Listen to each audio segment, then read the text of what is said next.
Égalité, actualité.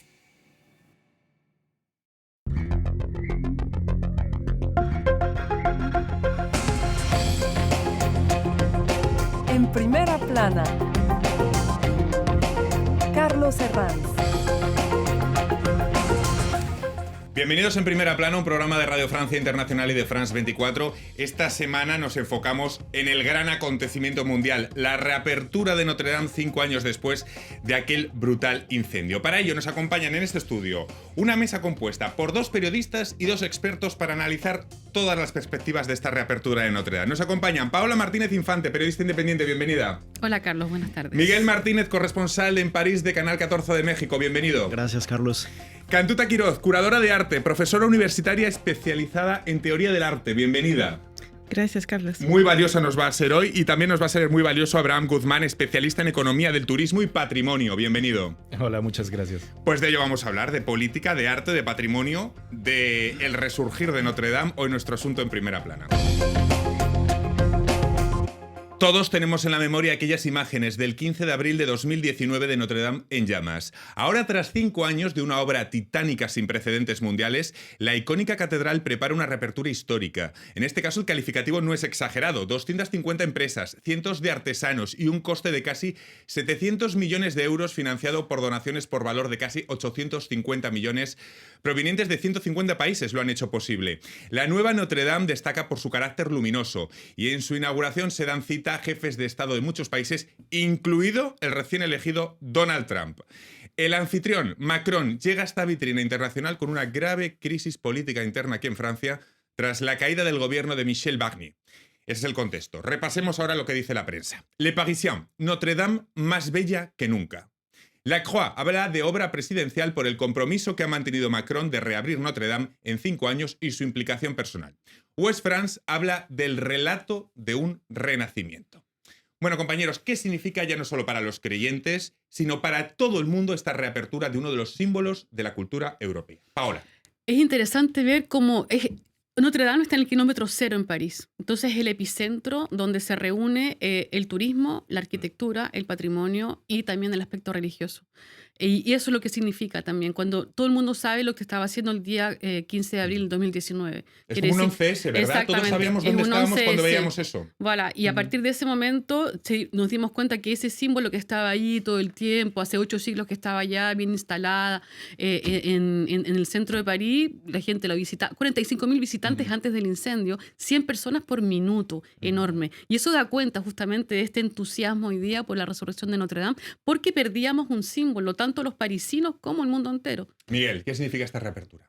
Significa mucho. También vamos a ver la cuestión de todo lo que fue esta restauración, que es titanesco y que todavía no ha terminado también, Pero la presencia de jefes de Estado, que sean 2 días, como lo mencionamos hace rato. Separada la reapertura más política el sábado, la más, digamos, religiosa el domingo. Mezcla lo político con lo religioso. Entonces, República laica, sí, manda República laica tiempos, ¿no? y hasta ahí.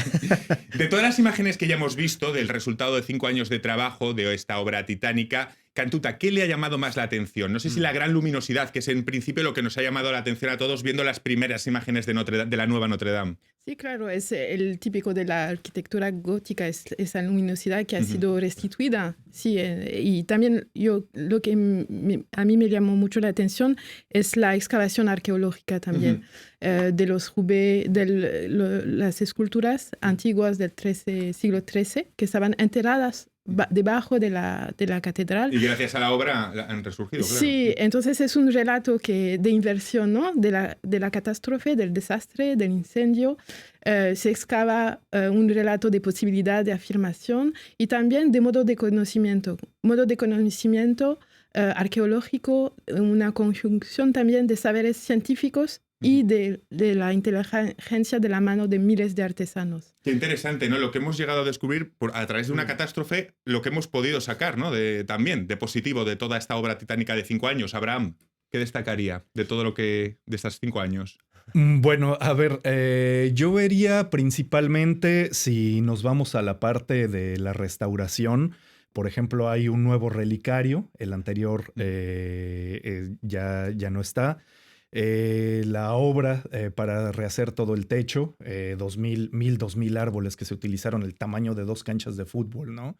Cantidad enorme de madera que se requirió, rehacer la flecha, el tema de los vitrales tan controversial, Ujú. ¿no? Sí, sí, sí. Y bueno, más que nada también a nivel simbólico, ¿no?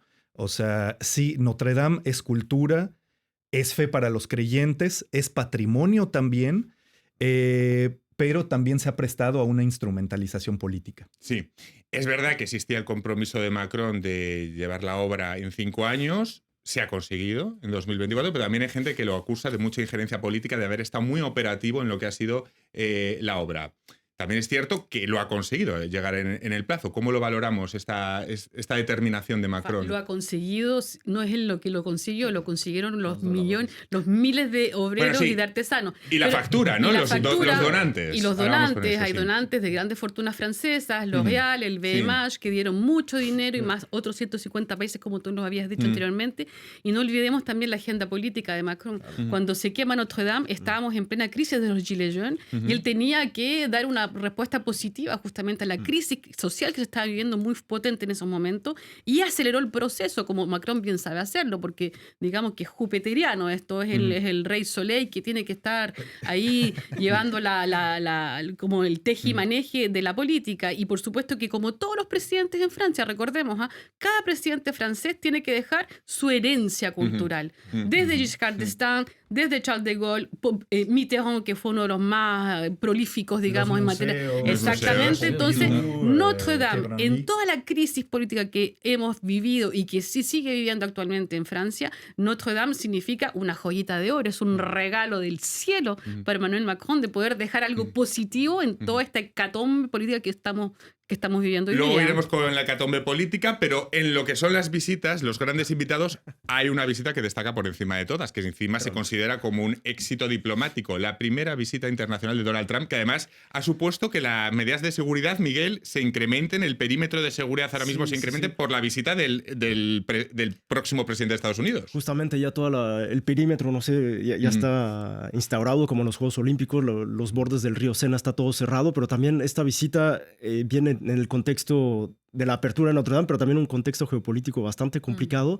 Y no hay que olvidar también que es bastante paradójico la venida de Trump, porque en su momento cuando se incendió Notre Dame, él había dicho, bueno, tiren los aviones, tírenle agua desde los aviones, que es una cosa totalmente impensable, o sea, tirar para combatir el incendio. Y bueno, y ahora viene para la inauguración y bueno, dentro de todo este contexto Que ni siquiera complicado. el Papa va a venir. Sí, Que ni siquiera el Papa va a venir, es la gran ausencia del Papa Francisco.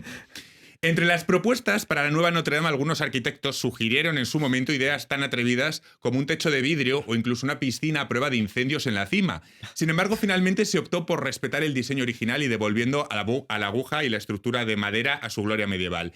¿Qué les pareció esa decisión, Cantuta? Y ese debate creado entre los que creían que había que introducir elementos contemporáneos y los que partían de una línea más clásica. Sí, bueno, hay una larga historia en Notre Dame de polémicas sobre cómo se hace la renovación, ¿no? En el siglo XIX hay el arquitecto Eugène Viollet-le-Duc que optó más bien para hacer de la renovación algo como una obra total y tratando de cumplir el deseo de los constructores medievistas, no forzosamente de respetar el edificio tal como es en el momento. Ahora la elección es más de una posición más humilde, más modesta, tratando de rehacer los restos ancestrales, los materiales de épocas, pero de distintas épocas, porque en la Catedral Notre Dame la particularidad es que es un edificio palimpsesto, ¿no? Hay concatenación de tiempos, de gestos arquitecturales, y eso es la decisión que fue elegida, más bien, y que es bastante interesante. Sí, mismo si su construcción tardó un poco más de 150 años, pero siempre hubo procesos de renovación a lo largo de las diferentes épocas, ¿no? Que dejaron su huella en los diferentes lugares de la catedral, ¿no? Y yo creo que estos proyectos que se hicieron trataban de inscribir precisamente la catedral en el siglo XXI, ¿no? Traer algo antiguo de estilo gótico, ¿no? Darle una renovación por completo y traerlo al siglo XXI, a la modernidad. Y bueno, al final se optó por respetar el estilo tradicional, ¿no? Han sido 5 años de obra titánica, también 5 años de polémicas. Hemos hablado de la injerencia presidencial, hemos hablado del debate entre modernos y clásicos. Otra polémica, la idea de cobrar a los visitantes, como se hace para la financiación de varias catedrales europeas. Fue sondeada por la ministra de Cultura de Macron, Rachida Dati, el pasado mes de octubre, creando una notable polémica, que fue aparcada después. ¿Qué les parece esa vía de financiación? De cobrar a los visitantes de Notre Dame y de toda la polvareda que despertó la idea. Pésima idea. Paula. Una muy mala idea, porque una iglesia no debería por qué cobrarle a sus fieles de poder No, a sus fieles no les iba a cobrar, las cosas como son. Yo sé, porque Pero ya hay digamos iglesias que la, que cobran exacto, la mayoría porque de la las tónica catedrales en europeas Europa a la es gente, la a parte los turística, visitantes. por supuesto, y patrimonial, le cobramos a todo el mundo porque entras como en suerte de museo. Pero Olivier Scache, que es el vicerrector de la Catedral de Notre Dame, dijo abiertamente que era impensable que cobraran por aquello, y efectivamente a partir de ese momento decidieron que iban a cambiar el recorrido que se hace al interior de Notre Dame, como estaba antes del incendio. Quiere decir que hoy día vas a entrar por la puerta central, que es el juicio final, y luego vas a ir haciendo toda una suerte de recorrido en el interior para poder irte impregnando de la cuestión religiosa. Y la gente que va hoy Ese día... recorrido es una de las principales novedades de la nueva Notre Dame. Exactamente, y que justamente fue una de las maneras de poder justificar el hecho de que no iban a cobrar entrada, porque era impensable en un lugar religioso de hacer pagar a todo el mundo por esa Abraham, por la visita. ¿a usted de qué le Notre parece la Dame. idea de que...? A ver, yo digo que sí, ¿no? Argumentos, Bueno, sí, a está ver. muy bien. Argumentos por Sí, uno y por otro, venga. Sí, por una parte, porque sí es verdad que hay una gran necesidad de financiación Del patrimonio, eso del está claro. patrimonio, sobre todo que Francia tiene un enorme patrimonio religioso, que nos guste o no, o sea, es un tema muy polémico para los franceses, porque de que se toca el tema de religión viene la laicidad, y cuando uno habla de religión en Francia, inmediatamente te ponen en la casilla de que eres de derecha. Pero ¿no? esa necesidad Es un discurso, existe pero es una necesidad, nos guste o no. Exacto.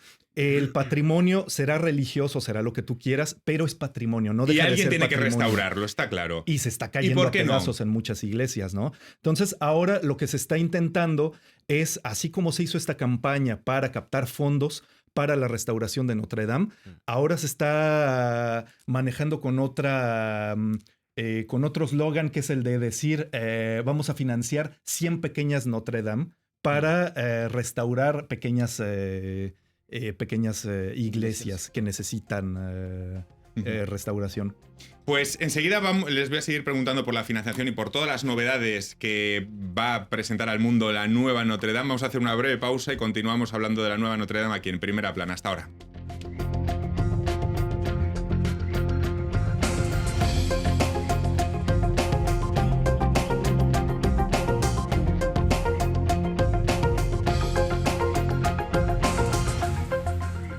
Enlace. Del Cono Sur a Norteamérica, de los Andes a Centroamérica. Una cita semanal con los temas más importantes de los países del continente americano, presentada por los corresponsales de France 24. Enlace en France 24 y france24.com.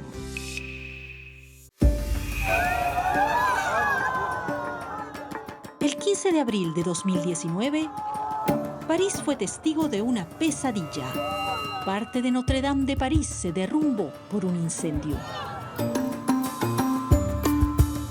5 años después, la catedral vuelve a ponerse en pie y reabre sus puertas. Esperanza, sonrisas, felicidad. El 7 y 8 de diciembre, viva el renacimiento de Notre Dame en France 24. Seguimos aquí en Primera Plana esta semana hablando de la reapertura de Notre Dame. Lo hacemos con una mesa con 4 invitados, 2 periodistas y 2 expertos. Antes de irnos a la pausa estábamos hablando de lo que nos ha llamado la atención, de las novedades principales que la nueva Notre Dame ha presentado al mundo. Cantuta, curadora de arte, ¿hay algún dato concreto del trabajo de algún colectivo de esta obra titánica que ha durado 5 años que le ha llamado especialmente la atención y que quiera recordar hoy? Sí, podríamos hablar de la estructura de carpintería, que es una maravilla de equilibrio, y podríamos hablar de eso o de cosas muy espectaculares, pero podría destacar también algo que es más inmaterial, las búsquedas sobre la acústica de la catedral, que es muy interesante. Y eso es muy revelador también de todas estas conjunciones de investigación científica, y me parece que lo muy particular de esa obra es haber sido apoyada mucho en la universidad, en la investigación. En la ciencia. En la ciencia. Es curioso que de una catástrofe al final la ciencia pueda dar pasos y puedan investigarse cosas tan interesantes como lo que ha permitido estos 5 años de obra de Notre Dame, que parten de un brutal incendio. Abraham. A mí me llama la atención también lo que se ha hecho en términos de accesibilidad para el visitante. Es decir, crear un acceso prioritario para las personas en situación de discapacidad, hacer un sistema de señalización más clara, rampas y plataformas para las personas en silla de ruedas, por ejemplo.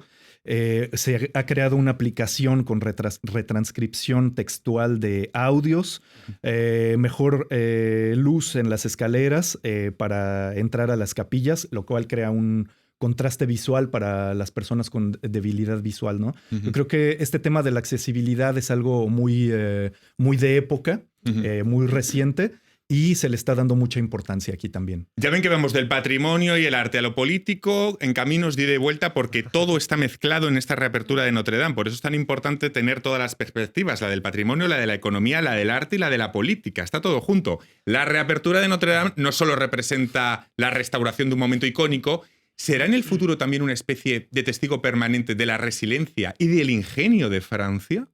¿Qué os parece? Me parece totalmente pertinente, y lo que hago eco lo que dicen anteriormente, el hecho también que hayan optado por preservar y hacer de la misma manera y no meter elementos contemporáneos, también es un acto político y forma parte justamente de esa valorización del savoir-faire, como se dice en francés, de todos esos oficios y microoficios que están presentes. Y yo pienso que independiente del tema de que queramos criticar o no a Emmanuel Macron por su manera de acelerar el proceso de restauración, si hay algo que celebrar es justamente darle cuenta a ese respeto por el patrimonio francés y sobre todo, insisto, sobre el savoir-faire de todos estos cuerpos de métier, de estos cuerpos de oficio que están involucrados en la restauración, y es transversal. Tocó tanto a los estudiantes, por supuesto, a los geólogos, a los arquitectos, a los arqueólogos también, y todo el mundo se revalorizó ese trabajo que para mí es fundamental. Hay que destacar cómo incluso en la prensa hemos hablado de algunos oficios de los que realmente casi nunca hablamos, gracias a una obra como esta. Abraham o Cantuta. Sí, pero al mismo tiempo yo creo que hay que tener cuidado, porque ese relato de los savoir-faire está también en una línea muy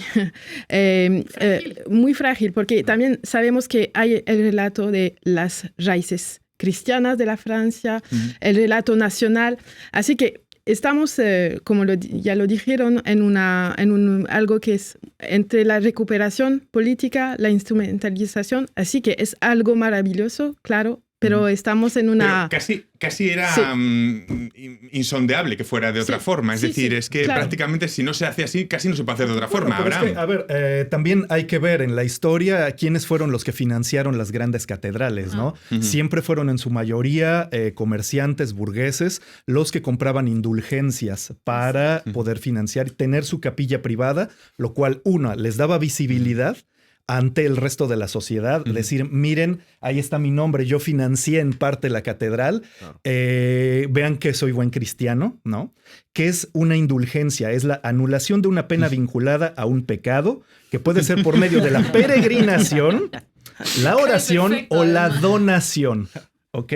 La donación. Entonces, cuando vemos estas grandes fortunas francesas que dieron tantos millones de euros, ¿no? Lo que decían ustedes hace rato, los Arnaud, Pinault, etcétera, pues finalmente se están haciendo promoción política, pero se tenía que hacer de todas formas, ¿no? Alguien tenía que donar. Yo creo que un desafío que va a quedar es justamente de lo que hablamos del savoir-faire, de mantener todos esos trabajos para otras obras. Porque, por ejemplo, yo hablaba con uno de los restauradores que me decía que era impresionante ver el taller de tallado de piedra que pusieron delante de la catedral. Exacto. Una cosa totalmente completa, súper bien, pero que eso ahora, el gran desafío va a ser mantenerlo para las otras obras, para seguir, porque Notre Dame, lo que se hizo fue una parte nada más. Queda todavía restaurar Creo que los costados de la catedral y todo eso. Entonces, preservar eso va a ser lo... Les estábamos diciendo que es casi imposible separar de lo que hablamos hoy la política, el patrimonio y la cultura.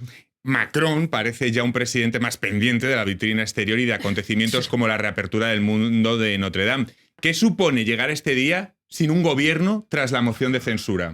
Porque quizá era lo que no se imaginaba Macron de esta puesta en largo de Notre Dame, Paola. Exactamente. Y aquí dicen en francés que Macron siempre se creía que era el maître des horloges, el maestro de los tiempos, ¿no? Y efectivamente el timing funciona muy mal para él, porque estamos en una crisis mayor. Nunca había estado este país desde los años 60 que hacía una moción de censura. El primer ministro Michel Barnier partió el día miércoles y la inauguración ya estaba prevista para este fin de semana. Entonces hay un timing realmente que es muy, muy, muy desordenado para Emmanuel Macron, pero al mismo tiempo también se puede servir, lo que yo decía anteriormente, puede utilizar este momento para poder un poco limpiar su imagen. Miren cómo soy el que une, el que federa a todo el mundo, el que justamente reúne a presidentes venidos de diferentes latitudes, algunos bien respetables y otros menos respetables. Exactamente. Entonces, como lo hemos dicho y de manera muy planea siempre la idea de que, por supuesto, Notre Dame es una joya patrimonial increíble, había que restaurarla, pero también es una herramienta política, y en el caso hoy día de la crisis política que está viviendo en Francia, donde estamos en un gobierno, un Estado sin cabeza, hay que decirlo abiertamente, Notre Dame representa un poco el imán que atrae y que hoy día va por un cierto momento distraer a la gente y a la esfera política de la hecatombe que está sucediendo alrededor. Es la pregunta que les iba a hacer además Miguel, que es corresponsal y recorre mucha calle. ¿Los franceses a pie de calle andan más preocupados de la restauración de Notre Dame o de las cenizas de la Quinta República? Bueno, creo que lo veíamos ayer, el día jueves con la manifestación, que hubo una gran manifestación, una huelga general de servicio público, pero regresando a lo que decía, sí, puede servir esta reapertura como una pequeña tregua. Como fueron los Juegos Olímpicos también. De 2 días, pero los Juegos Olímpicos fueron casi 2 meses. Sí. Entonces, le dio tiempo de, ya vemos el resultado ahora que no tiene ni pies ni cabeza, su gobierno está caído. Y bueno, habrá que ver el lunes el regreso a la realidad después de Notre Dame. Quizá ¿Cómo va a ser? Era lo que nos esperaba, ¿no? Macron llegar a este día tan especial sin gobierno. El mundo, en cualquier caso, recuerda a la perfección aquellas imágenes, como decía yo al inicio, del incendio de hace 5 años. No sé si les parece esta reapertura nos calma ese recuerdo como sociedad. El hecho de que el patrimonio histórico, más allá de lo religioso, tiene una importancia de civilización y una socialización que se moviliza por ello. ¿Qué le parece, Abraham? Sí, a ver, yo creo que regresando a este mismo tema, ¿no? Sobre lo que es el patrimonio, sobre lo que es la historia, hay que tener en cuenta también una cosa, yo lo comento desde la perspectiva del turismo, ¿no? Como turismólogo, entre comillas, ¿no? Primero que nada es el concepto del imaginario, es decir, qué es lo que tenemos en una serie de imágenes que tenemos en nuestra cabeza cuando pensamos en algún lugar, ¿no? Si yo les pregunto, por ejemplo, Timbuktu, ¿qué se imaginan ustedes cuando les digo Timbuktu? ¿Cómo se lo imaginan? Con ocre. Con ocre. Ocre, por ejemplo, ¿no? Para ti. Sí, también. ¿También ocre? Pues sí, yo diría eso, pero no sé, creo que nos vas a sorprender. Es que precisamente son imágenes que tenemos en la cabeza de algo, ¿no? Cuando pensamos en París, ¿en qué pensamos? O el turista, ¿en qué piensa, no? Pues piensa en la Torre Eiffel, primero que nada, piensa en baguettes, piensa en Notre Dame. Notre Dame hace parte de ese imaginario. El cliché se forja en algo, ¿no? Entendemos también. Totalmente. Pero si yo les digo, por ejemplo, Aix-la-Chapelle. También hay una catedral increíble. Es una catedral que es más antigua que Notre Dame, hecha en el año 796, es decir, es más antigua que Notre Dame, que data de 1163, ¿sí? Por Carlomagno. Notre Dame por Luis VII. ¿Quién conoce a Luis VII? Sí, pero ¿quién conoce Aix-la-Chapelle? Y si yo les digo, se incendió la catedral de Aix-la-Chapelle, ustedes piensan que hubiera tenido una ola filantrópica de ese calado. Entiendo perfectamente el ejemplo que nos quiere poner Abraham. Claro, Notre Dame también hay un contexto de una imagen al mundo, de un cliché parisino y de todo lo que eso significa políticamente también. Así es. Y está en el kilómetro cero, no olvidemos eso. Además, el epicentro, el kilómetro cero, es donde todo parte, ¿viste? Y hoy día todo parte. O la resurrección de Macron o su ocaso. Y poner también este resurgimiento de Notre Dame en un contexto político, el relato de un renacimiento de una civilización en un mundo marcado por el conflicto y por la destrucción. Hay muchas paradojas, ¿no? Tirando de ese hilo, ¿no? Lo que vamos a celebrar en Notre Dame este fin de semana en medio de un mundo en conflictos, ¿no? Y con la llegada de Trump también, que va a ser, yo creo que va a ser bastante importante, no solo su presencia en Notre Dame, que va a ser, vamos a ver cómo es el comportamiento, sino detrás, qué es lo que va a decir. Él entra al poder dentro de un mes y medio. ¿Qué es lo que va a decir a Macron? Va a dictar una línea, no sabemos si... La de Trump quizás sea la presencia más destacada. La ausencia más destacada, creo que decía antes Abraham, es la del Papa Francisco, ¿no? Claro, que lo ha justificado... Yo creo que sería como un poco... Su declaración fue un poco como doble discurso, ¿no? Por una parte decir, no voy a ir a la reinauguración de Notre Dame porque es patrimonio francés que le pertenece al Estado porque fue confiscado durante la Revolución, ¿no? Entonces, el edificio de Notre Dame no le pertenece al Vaticano, ¿sí? Entonces, el Vaticano no aportó dinero y no participó en la reconstrucción. Entonces, por una parte es como decir, bueno, dejo al Estado francés encargarse de sus asuntos, yo me voy a Córcega y no le quito protagonismo a la catedral. Cantuta, ¿usted entiende esa justificación así planteada de Francisco? Sí, tal vez habrá algo más. Sí, y tal vez será también una cuestión de orientación política, ¿no? Del el Estado francés, pero hay también dos niveles, ¿no? Porque el Papa Francisco es representante del Estado del Vaticano, así sería al mismo nivel que otros jefes de Estado, pero también es el jefe de la Iglesia. Claro, están esas dos vertientes distintas, según por donde se mire. Y entonces hay tal vez una cuestión de articulación entre los dos que era... O entre humildad y política, ¿no? Muy interesante. Me estoy quedando ya sin tiempo. Una frase maravillosa para cerrar, para poner la guinda a este programa especial que hemos hecho de Notre Dame hoy en Primera Plana. Paola, no me falles. Que una proeza humana tal el ave fénix, que resucita de sus cenizas. No sé. Lo dejamos ahí porque me quedo sin tiempo. Está estupendo el lazo que le ha puesto Paola a esta emisión. Muchísimas gracias a los cuatro y a todos ustedes. Hasta la próxima semana aquí en Primera Plana. Gracias.